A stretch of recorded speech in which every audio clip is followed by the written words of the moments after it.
यहाँ तक विष्णु पुराण करती है, स्कंद पुराण वर्णन करती है, कार्तिक खंड वर्णन करता है कि तुलसी का क्यारा गोल है, चौकोर है, षडाकार का है। उसका भी प्रमाण हमारे शास्त्र में लिखा हुआ है कि अगर तुलसी का कुंड गोल है तो वो ऐश्वर्य प्राप्त करता है, तुलसी का कुंड चौकोर है तो वो वंश की वृद्धि करता है, तुलसी का कुंडा अगर षडाकृति का है, 6 फलक वाला है तो वो घर में संपदा की वृद्धि करता है। ये तुलसी के कुंड का भी प्रमाण हमारे यहाँ शास्त्र में लिखा हुआ है कि कुंडा कैसा होना चाहिए। गोल कुंडा है ऐश्वर्य देगा, चौकोर कुंडा है। आप लोग कई बार देखे होंगे किसी किसी के यहाँ चौकोर तुलसी का क्यारा होता है, कुंडा होता है, वो वंश बड़ा। षडाकृति का है वो धन देता है, संपदा। दोष हमारा है, हम तुलसी के कुंडे के नीचे शंकर जी को रख देते हैं। क्यों? कि यहीं तुलसी जी को पानी चढ़ाएंगे, यहीं शंकर जी को चढ़ा देंगे। दोष है। तुलसी के कुंड के नीचे हम सर्पदेव को रख देते हैं, नाग देवता रख देते हैं, पानी चढ़ाएंगे, पात्री रख देते हैं। नहीं, इसका दोष हम सबको स्वयं अगर गलती करते हैं तो स्वयं को। 7 तरह के कुंडों का व्याख्यान तुलसी के रूप में कहा गया है। पहला गोल, दूसरा चौकोर, तीसरा षडाकृति, चौथा त्रिवेणी, 3 कोने वाला कुंडा। शास्त्र कहता है जिसके मार्ग घर में टुकड़े हो रहे हो, घर विभाजन की ओर हो रहा हो, तो 3 कोण का कुंडा घर में रखकर पूजा करने पर परिवार एक हो जाता है।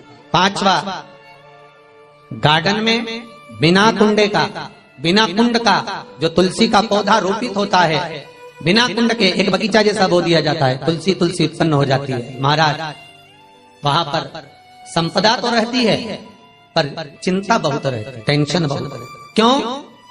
घर के दरवाजे के बाहर इतनी सारी बगीचे में तुलसा कर दी, कोई निकल कर जा रहा था उसने थूक दिया, कोई निकल कर जा रहा था उसने पानी डाल दिया, कोई श्वान ने, कुत्ते ने, किसी ने, बिल्ली ने गंदगी कर दी, उसका दोष आपको लगेगा। इसलिए कुंड के अंदर तुलसा का वो धन तो देगा, जो तुमने बगीचे में तुलसा लगाई है, गार्डन तुलसा का करा, वो धन तो देगा, संपदा भी देगा, पर चिंता को बढ़ा देगा।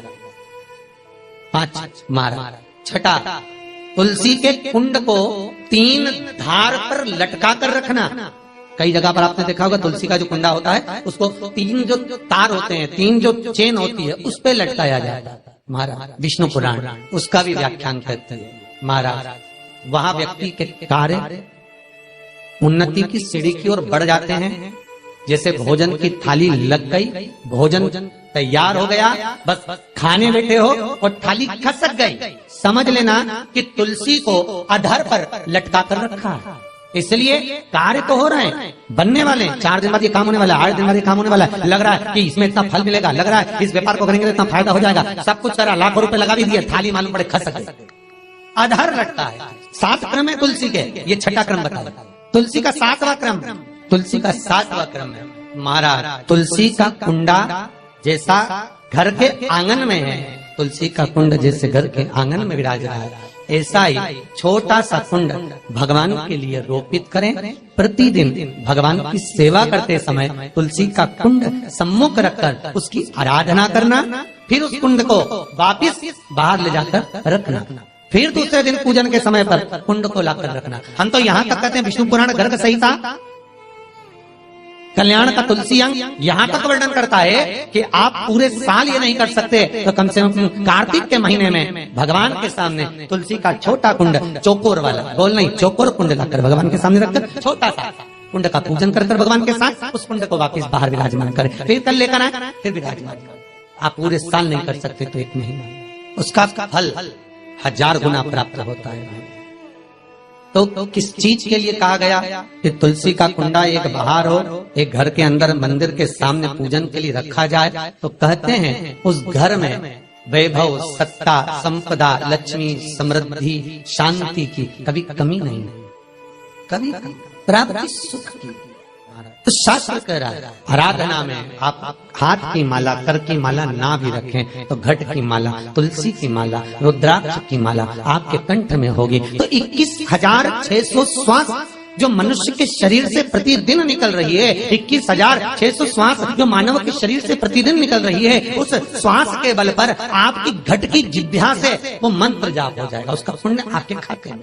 तुम्हारे गले में जो तुलसी की माला हो, तुम्हारे गले में जो रुद्राक्ष की माला हो, उसमें मन के 108 होना चाहिए या 108 से भी ज्यादा होना चाहिए। कम मन के की माला मत पहना गले में, बारीक बारीक मनके की कर लो, छोटे से छोटे मनके की कर लो, 100 से भी ज्यादा हो, 108 से भी ज्यादा हो। क्यों?